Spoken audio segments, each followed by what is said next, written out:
مننا ما بيحبش الكتابة وبيضطر ان هو يكتب او يرد على رسائل الواتساب او الماسنجر او اي محادثات عامة، والكتابة كتير ويقعد يغلط ويرجع يحذف. لو لسه مش متابعني تابعني عشان ما يفوتكش اي جديد من خلال الزرار ده بس كده.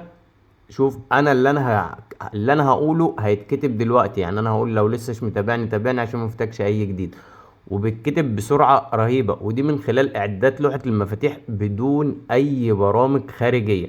تعال اما نشوف ازاي هنعملها مع بعض. هنفتح بالشكل كده اي محادثة، وهتيجي على الاعدادات هنا كده، بلاش نطول عليكم، على الاعدادات بالشكل ده كده، وهتلاقي عندك الكتابة بالصوت. هتضغط على الكتابة بالصوت بالشكل ده كده، مش هتكون متفعلة عندك، هتفعلها.